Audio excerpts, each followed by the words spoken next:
Pagi hari ini saya akan sharing sebuah pengajaran firman Allah. Saya berbagi dengan saudara pengajaran firman yang saya berikan judul Gideon meminta tanda. Langsung ya, kita baca ayatnya saja dalam Hakim-Hakim pasal yang ke-6 ayat 36 sampai dengan ayat 40. Mari kita perhatikan setiap pembacaan kalimat firman Allah. Ya, saya baca ayat 36. Lalu giliran saudara bergantian baca ayat 37, nanti 40-nya sama-sama. Saudara ucapkan firman, perkatakan firman, dan Alkitab katakan berbahagialah orang yang membaca firman dan melakukan dalam hidupnya. Saya baca 36 begini kata firman. Kemudian berkatalah Gideon kepada Allah, jika engkau mau menyelamatkan orang Israel dengan perantaraanku, kata Gideon, seperti yang kau firmankan itu. Teruskan 37. Maka aku membentangkan guntingan bulu domba di tempat pengirikan. Apabila hanya di atas guntingan bulu itu ada embun, tetapi seluruh tanah di situ tinggal kering, maka tahulah aku bahwa engkau mau menyelamatkan orang Israel dengan perantaraanku seperti yang kau firmankan. Ayat 38 saya baca, dan demikianlah terjadi. Sebab keesokan harinya pagi-pagi ia bangun, dipulasnya guntingan bulu itu dan diperasnya air embun dari guntingan bulu itu secawan penuh air. 39 teruskan saudara. Lalu berkatalah Gideon kepada Allah, janganlah kiranya murkamu bangkit terhadap aku apabila aku berkata lagi, sekali ini saja, biarkanlah aku satu kali lagi saja mengambil percobaan dengan guntingan bulu itu.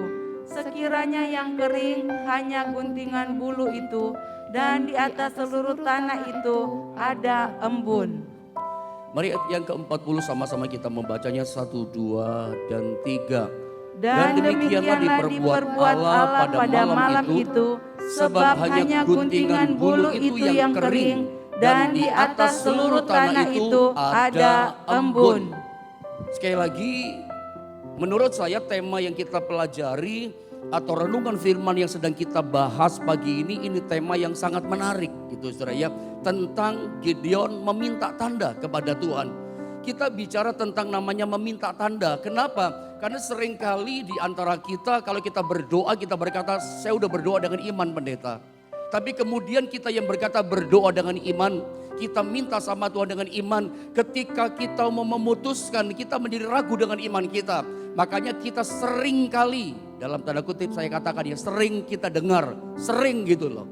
Di antara kita berkata, sesama kita berkata, minta tanda daripada Tuhan. Nah kita mau bicara tentang minta tanda. Seperti apa sih? Ya boleh tidak atau tepat tidak. Kita orang Kristen perjanjian baru yang hidup limpah dalam anugerah Tuhan.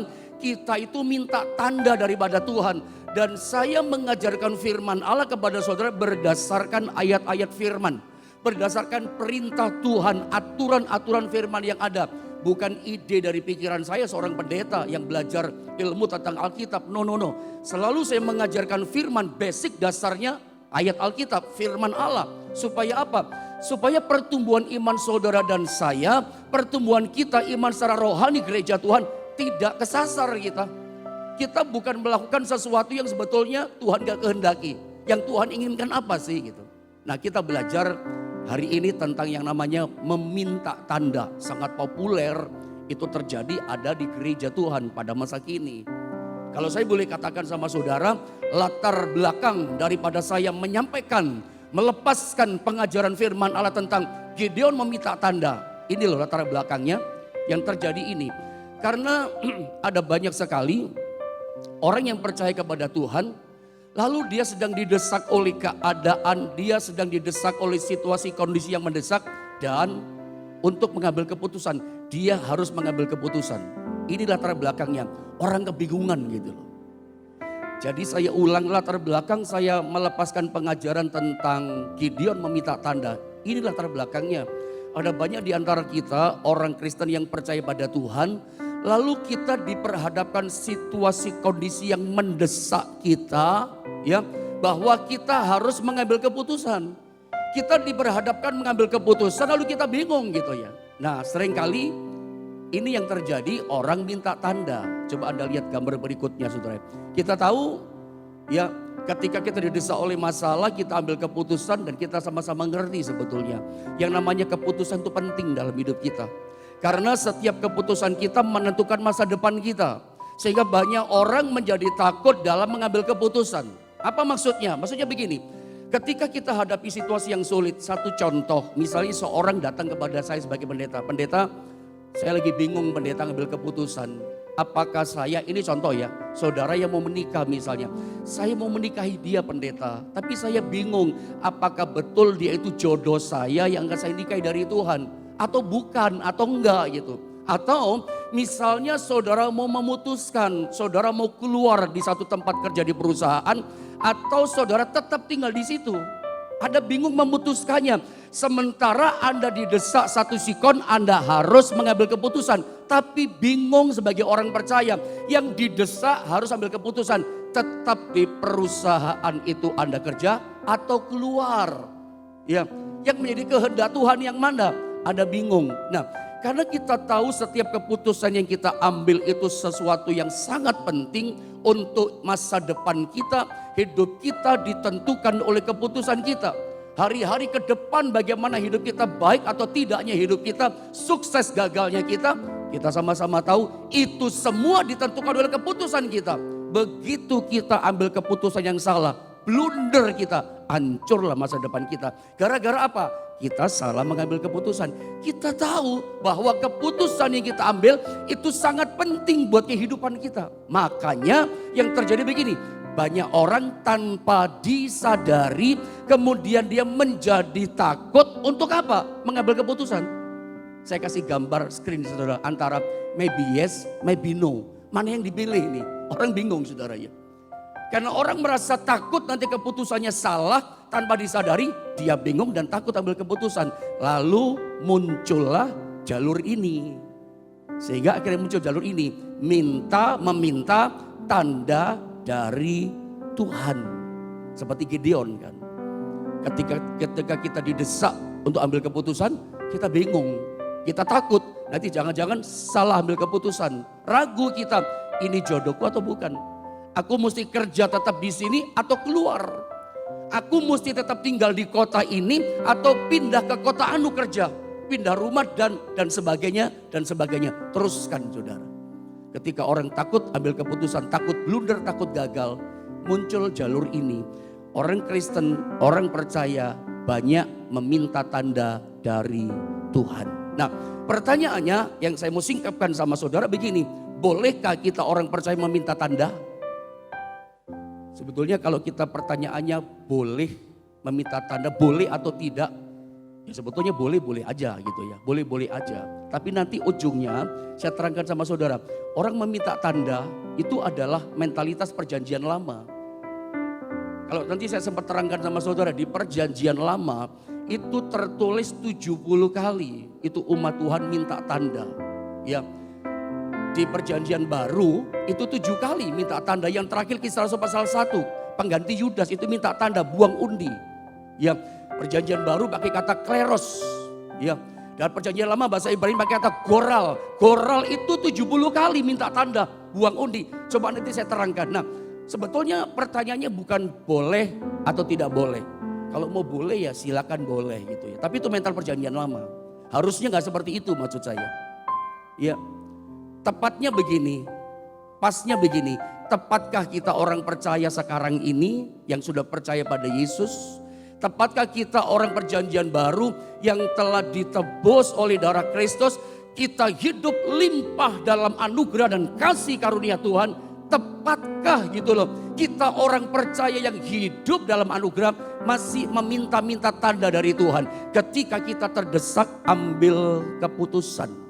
Walaupun saya tahu Anda pasti bertanya atau berkata kepada saya, lah pendeta kan ada ayatnya. Gideon kan minta tanda. Kalau nggak salah dulu, mungkin berapa bulan ini lalu saya pernah ajarkan tentang hambanya Abraham yang juga minta tanda untuk mencarikan calon mantu buat tuannya itu. Dia minta tanda juga kan. Ya. Tetapi sekali lagi, memang ada Gideon minta tanda pada Tuhan ketika dia bingung gitu ya. Aku ini orangnya Tuhan enggak? Yang dipilih Tuhan enggak untuk jadi pemimpin Israel? Yang mengeluarkan Israel dari perbudakan atau penjajahan orang-orang Median. Apa betul ini aku orang yang dipilih? Apa betul aku ini adalah orangnya Tuhan? Bahwa dengan perantaraanku Israel akan bebas menang melawan Median. Dia bingung dengan pilihannya Tuhan. Aku ini orangnya Tuhan atau bukan? Maka dia minta tanda. Coba Anda lihat berikutnya ini. Mengapa Gideon meminta tanda kepada Tuhan? Kenapa dia minta tanda? Coba kita lihat ayatnya ya, Hakim-Hakim pasal 6. Saya mau terangkan berangkat dari sini saudara ya. Hakim-Hakim pasal 6 ayat 36 sampai 38. Saya langsung terangkan pendek sama saudara, lihat ayat 36 dibilang begini. Kemudian dikatakan, berkatalah Gideon kepada Allah, jika engkau mau menyelamatkan orang Israel dengan perantaraanku, jika benar orangnya itu adalah aku orangnya Tuhan, yang Tuhan pakai, yang Tuhan pilih. Seperti yang kau firmankan itu, perhatikan ayat yang ke-37.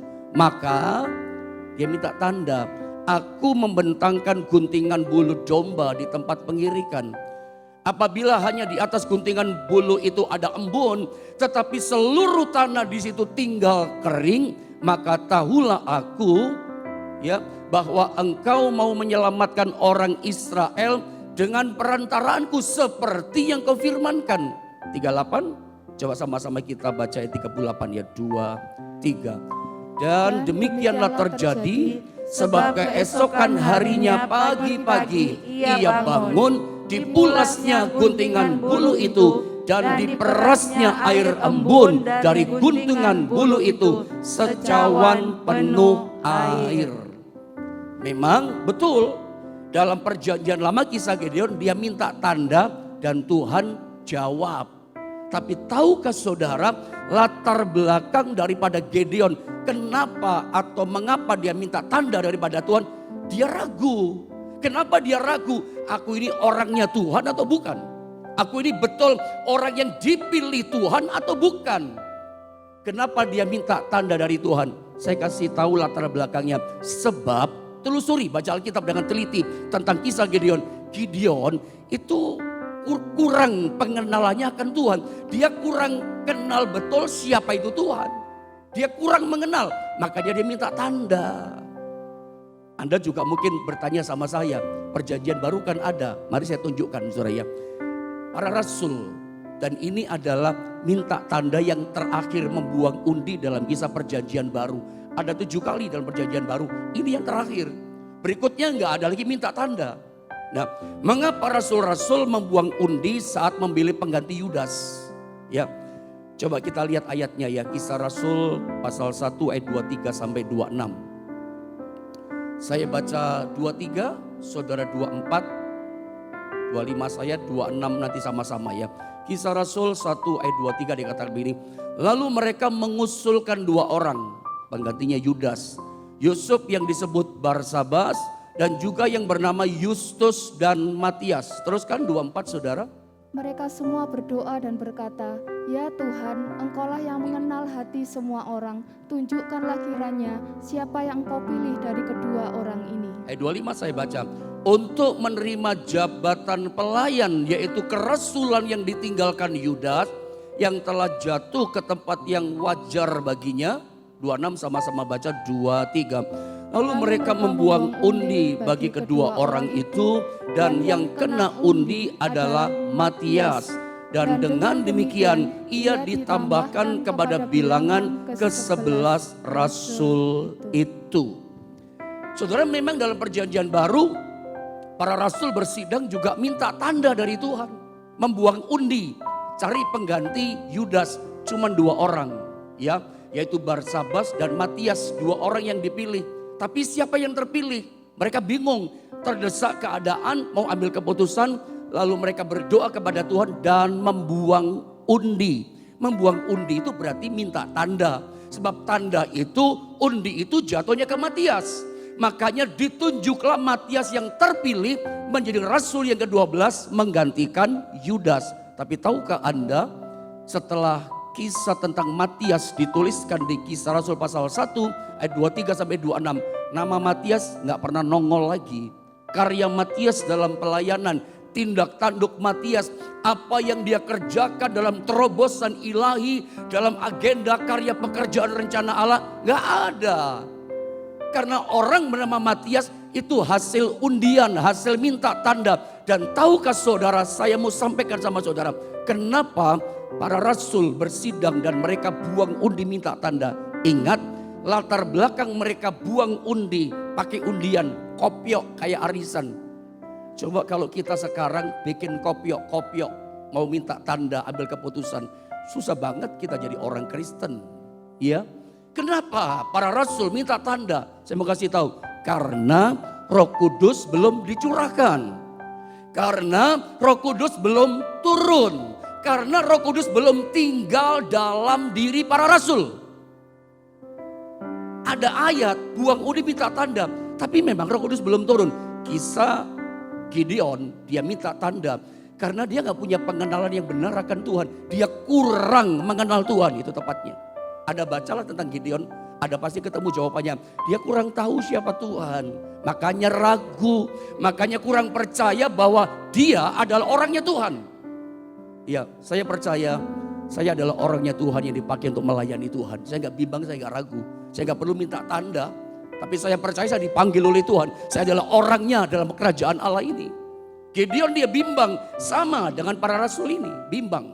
Nah, yang saya mau sampaikan sama saudara adalah hal yang tragis gitu ya. Ironis, kalau kita hidup di zaman perjanjian baru, tetapi mentalitas kita, cara hidup kita, mental perjanjian lama. Anda ngerti gak maksud saya? Harusnya kita orang perjanjian baru yang kita bangun mentalitasnya mental perjanjian baru. Kita ini gereja perjanjian baru. Kita ini gereja masa depan gitu loh. Masa kita kembali kepada cara yang lama, cara perjanjian lama. Padahal kita gereja perjanjian baru itu limpah hidup dalam kasih karunia. Saya ingin sampaikan sama saudara begini.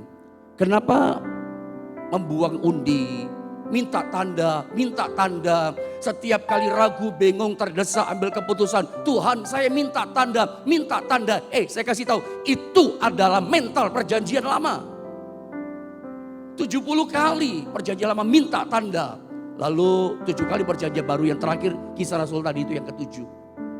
Saudara, saya kasih contoh ya, kenapa perjanjian lama itu mentalnya minta tanda, perjanjian baru harusnya enggak dong. Kenapa? Roh Kudus tinggal dalam hidup kita. Makanya setelah peristiwa itu para rasul gak minta tanda lagi sejak Roh Kudus ada dalam hidup mereka. Saya coba tunjukkan sedikit saja dengan waktu yang ada. Saya coba ingin jelaskan mental perjanjian lama memang begitu. Minta tanda. Masakan kita mental kayak begitu? Coba lihat gambar ini. Ini gambar tentang Urim dan Tumim. Anda sering dengar ya, itu ada di dada imam besar Harun, dada imam besar. Ada namanya Urim dan Tumim. Urim artinya terang, batu yang putih. Anda lihat, Tumim itu batu hitam, artinya sempurna, terang sempurna. Urim Tumim di dada imam besar perjanjian lama. Dan memang cara perjanjian lama, orang kalau pengen tahu kehendak Tuhan, mereka minta tanda. Ya, saya ulang, mereka minta tanda seperti membuang undi dengan Urim dan Tumim. Jadi Urim dan Tumim di dada imam besar ada batu lempengan tipis itu warna putih yang artinya terang, warna gelap artinya sempurna. Itu dilempar ya di atas tanah. Kalau yang muncul itu Urim, tulisannya Urim begitu ya. Itu berarti oh ya ini kehendak Tuhan. Daud pernah coba itu. Ketika dia perang, dikejar-kejar oleh Saul. Berapa kali dia perang sama orang Filistin. Dia lempar Urim dan Tumim. Minta sama Imam Abiatar itu ya. Dilempar itu. Begitu putih yang kelihatan. Yang hitam tertutup. Dia berkata, oh ya ini kehendak Tuhan. Kalau yang putih tertutup, yang Urimnya. Tumimnya ke depan kelihatan. Berkata, oh ini bukan kehendak Tuhan. Tapi kalau dua-duanya tertutup. Wah ini berarti gak ada jawaban. Anak-anak ya. Itu cara perjanjian lama. Cara umat Tuhan, cara perjanjian lama untuk supaya memastikan ini kehendak Tuhan atau bukan, minta tanda lewat Urim dan Tumim. Sebab itu perjanjian lama minta tanda Urim dan Tumim 70 kali ditulis. Perjanjian baru 7 kali. Yang terakhir para rasul bersidang buat undi untuk Matias. Jadi masakan kita umat perjanjian baru. Makanya saya terang-terangan saya katakan tragis betul. Ironis dong, kita umat perjanjian baru, kita itu minta jawaban doa dari Tuhan, ambil keputusan, minta tanda lagi. Itu namanya orang perjanjian baru yang hidup dalam anugerah Tuhan luar biasa. Mentalnya mentalitas perjanjian lama. Mengerikan menurut saya, kasihan delu gitu ya. Perjanjian baru mentalnya perjanjian lama. Hari ini saya harus ajar sama saudara, biarlah kita bangun mentalitas perjanjian baru dalam hidup kita. Kita ini gereja perjanjian baru loh, beda dengan perjanjian lama. Kita gereja yang maju ke depan, masa pakai cara yang lama. Coba Anda lihat ini ya, saya pernah sampaikan ini sama saudara. Lihat, orang zaman perjanjian lama itu saya yakin 100%. Kalau ada ukuran 1000%, pasti 1000% mereka iri melihat orang percaya yang hidup dalam zaman anugerah. Kenapa? Sebab apa yang kita punya mereka tidak punya. Apa yang mereka dapatkan dari anugerah dari Tuhan hari ini mereka gak dapatkan. Mereka gak punya, kita punya.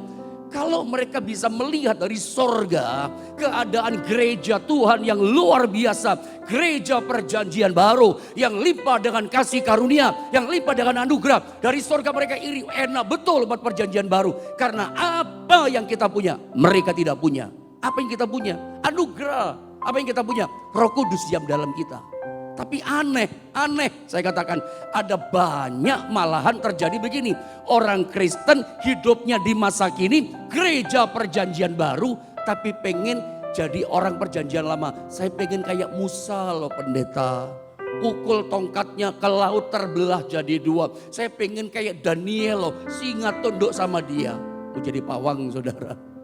Saya pengen kayak Elia, saya pengen dan segala macam. Kebalik ya. Kita yang hidup dalam anugerah luar biasa malah pengen tokoh-tokoh perjanjian lama kayak mereka. Mereka malah pengen kayak kita. Kenapa? Saya katakan 1000%, 100% mereka iri hati lihat kita hidup dalam anugerah. Karena yang kita punya mereka tidak punya. Apa yang kita punya? Ini yang kita punya. Saya tunjukkan sama saudara. Ayat yang tidak asing. Saya sering kali ajarkan ini sama saudara. Kita makhluk roh yang ada Roh Kudus dalam diri kita. Kolose 1 ayat 27 dan 28. Mari kita sama-sama baca 2 ayat ini bersama-sama. Kolose 1, 27, 28, 1, 2, dan 3. Kepada mereka Allah mau memberitahukan betapa kaya dan mulianya rahasia itu di antara bangsa-bangsa lain. Yaitu Kristus ada di tengah-tengah kamu. Kristus yang adalah pengharapan akan kemuliaan. Dialah yang kami beritakan. Apabila tiap-tiap orang kami nasihati dan tiap-tiap orang kami ajari dalam segala hikmat untuk memimpin tiap-tiap orang kepada kesempurnaan dalam Kristus. Perhatikan garis bawah stressing tebal yang saya kasih sama saudara. Kristus ada di tengah-tengah kamu. Paulus katakan ada rahasia yang tertutup berabad-abad. Orang tidak pernah ngerti, ratusan tahun berabad-abad tertutup rahasia ini. Orang tidak ngerti. Rahasia apa? Betapa kaya mulianya rahasia itu. Yang kemudian rahasia itu dibukakan oleh Tuhan. Dan saya percaya, berdoalah setiap hari. Ketika kita doa pagi, ketika firman diberitakan, itu rahasianya Tuhan dibukakan terus buat kita. Sehingga kita bertumbuh iman kita dalam Tuhan. Ada rahasia yang dibuka. Yang orang perjanjian lama berabad-abad tidak pernah ngerti. Bahkan orang perjanjian baru di masa itu belum mengerti. Tuhan bukanya kepada seorang rasul bernama Paulus. Rahasia apa yang Tuhan buka yang orang gak tahu. Petrus gak tahu, semua gak tahu. Rahasia itu adalah ini. Kristus ada di tengah-tengah kamu. Terjemahan New King James Version. Pakai kata Christ in you, the hope of glory. Kristus ada di dalam kamu. Christ in me. Kristus di dalam saya. Kristus di dalam diri Anda. Dia adalah pengharapan akan kemuliaan. Saudara, ini anugerah. Ini kasih karunia. Orang perjanjian lama tidak punya ini. Anda tahu cara Tuhan bekerja dalam perjanjian lama itu hanya hinggap. Atau saya lihat screen ini ya. Di zaman perjanjian lama Tuhan menolong manusia dari luar. Rohnya hinggap keluar lagi. Tetapi di zaman perjanjian baru Tuhan menolong kita dari dalam. Roh bekerja dari dalam. Kristus bekerja dari dalam kehidupan kita. Christ in you. Kalau Tuhan Yesus Kristus rohnya itu tinggal dalam hidup kita. Menolong kita dari dalam. Gak mungkin gagal loh. Dari dalam dia menolong kita. Bukan dari luar. Semua tokoh perjanjian lama, kisah perjanjian lama, roh Allah itu dari luar hinggap keluar lagi. Contohnya Simson. Anda tahu bagaimana nasibnya Simson ketika roh Allah tinggalkan dia. Dia hilang kekuatan, dia hilang visi, matanya dicungkil dan bla bla bla segala macam. Itu contoh roh cuman bekerja sebentar lalu dia tinggalkan lagi dari luar. Tapi hari ini anugerah yang orang perjanjian lama gak punya ini. Saya cuma ingatkan sama saudara bahwa Anda dan saya, kita itu adalah makhluk roh sesungguhnya. Ingat, Tuhan ciptakan kita segambar dan serupa dengan dia. Makanya Yohanes 4 ayat yang keempat dikatakan apa? Akan tiba saatnya orang menyembah dia dalam roh dan kebenaran. Orang menyembah dia dalam roh dan kebenaran. Allah itu roh adanya. Bedanya begini. Allah itu roh yang tidak punya tubuh. Kita adalah makhluk roh yang punya tubuh. Kita itu makhluk roh yang punya jiwa yang tinggal dalam tubuh. Jadi salah bahasa kalau ada berkata kita itu adalah makhluk yang punya roh. Kita bukan punya roh. Kita itu adalah makhluk roh kalau Anda tahu. Jadi saya ingin tekankan sama saudara. Kita itu gereja perjanjian baru. Anda dan saya yang telah ditebus oleh darah Kristus. Ingat, Anda dan saya itu adalah makhluk roh. Yang kelihatan bukan kita sesungguhnya. Saya tekankan terima dengan iman. Anda dan saya adalah makhluk roh yang memiliki jiwa. Tinggal dalam tubuh. Anda mesti jalani sebagai makhluk roh. Kita bisa datang kepada Tuhan dalam roh dan kebenaran. Roh Allah tinggal dalam diri kita. Dan saya ulang, kalau dia bekerja dari dalam, tidak mungkin gagal. Nggak mungkin gagal. Anda lihat contoh ini. Setelah Roh Kudus turun kepada para rasul dalam Kisah Rasul pasal 2. Kisah pasal 1 mereka minta tanda pengganti Matias, pengganti Yudas tadi. Itu terakhir. Karena Roh Kudus belum turun. Roh Kudus belum tinggal dalam diri mereka. Nah Kisah pasal 2 Roh Kudus turun tinggal dalam diri para rasul. Nah pasal 13-nya kita lihat. Saya baca ya. Dikatakan begini ayat 2 dan 4. Pada suatu hari ketika mereka beribadah kepada Tuhan dan berpuasa. Lihat, berkatalah Roh Kudus. Khususkanlah Barnabas dan Saulus bagiku untuk tugas yang telah kutentukan bagi mereka. Sama-sama kita baca ayat yang ketiga, 2, 3. Maka berpuasalah dan berdoalah mereka. Dan setelah meletakkan tangan ke atas kedua orang itu, mereka membiarkan keduanya apa? Pergi. Keras. Oleh karena disuruh Roh Kudus. Terus Barnabas dan Saulus berangkat ke Selukia. Dan dari situ mereka berlayar ke Siprus. Lihat para rasul ketika mengkhususkan panggilan Barnabas dan Saulus. Mereka tidak minta tanda lagi, buang undi lagi. Oh Paulus yang kena, nggak pakai. Bagaimana caranya? Caranya begini, Roh Kudus yang berkata di hati mereka. Ada kata gini, oleh karena disuruh Roh Kudus. Roh Kudus yang bicara. Ingat, saya ulang, kita ini orang yang hidup dalam kasih karunia. Kita kenapa mesti kembali pakai cara lama? Pakai tanda. Saya mengajar saudara berdasarkan ayat-ayat firman. Tidak seharusnya, ya boleh sih boleh. Tapi nggak seharusnya kita itu orang perjanjian baru. Tapi mentalitas kita perjanjian lama. Kembali kepada cara lama. Pakailah cara baru. Karena kita gereja perjanjian baru. Gereja masa depan. Di mana ada roh Allah diam di dalam kita. Roh Kristus dalam diri kita. Saudara percaya nggak Roh Kudus, Roh Kristus bicara sama kita? Dia menolong kita dari dalam. Tidak mungkin gagal kalau nolong dari dalam. Seringkali orang bertanya, gimana pendeta mendengar suara Roh Kudus? Ingat kisah Samuel yang masih kecil. Tuhan bicara sama dia. Samuel yang masih kanak-kanak. Dia bisa mendengar suara Tuhan. Itu perjanjian lama. Ya, ingat dalam perjanjian baru roh Allah dalam diri kita. Seringkali kita pikir itu pikiran kita. Hari ini Roh Kudus bicara loh dalam diri kita. Bangun kepekaan diri kita. Roh kita manusia roh. Harusnya bisa mendengar tuh perkataan roh. Jelas di ayat ini Roh Kudus yang berkata kepada para rasul. Roh Kudus yang menyuruh mereka. Saya mau kasih statement sama saudara begini. Saat kita meminta tanda umat perjanjian baru. Sekarang gereja masa depan. Gereja perjanjian baru. Tapi selalu ketika didesak ambil keputusan. Minta tanda kepada Tuhan. Saya mau ngomong begini. Ini cuma menunjukkan adanya masalah dalam hubungan kita dengan Tuhan. Nggak harmonis kali kita dengan Tuhan ya. Ada konslet kali roh kita dengan roh Tuhan. Ada yang nggak betul cara hidup kita. Makanya suka ragu, suka bimbang, nggak percaya kita itu makhluk roh. Ada roh Allah di dalam kita. Loh ini penting loh. Itu kan cuma mengisyaratkan tidak beres hubungan kita. Makanya kita selalu minta tanda, minta tanda. Saudara, saat kita meminta tanda, maka kita sedang menganggap Tuhan itu pribadi yang bisu, gak bisa tolong kita, gak bisa bicara di hati kita. Saya mau kasih tahu, sampai hari ini roh Allah tetap berbicara di hati kita. Kalau kita selalu minta tanda, ada berpikir Tuhan bisu. Tuhan gak bisa tolong. Hari ini Tuhan tolong setiap kita dari dalam. Ingat, saya ingatkan, ada roh Kristus, ada roh Allah diam di dalam kita. Dan dia yang menuntun kita. Jadi bangunlah mentalitas perjanjian baru. Apa mentalitas perjanjian baru? Ada Kristus Tuhan dalam hidup kita. Jadi hari ini percaya dia menolong kita dari dalam.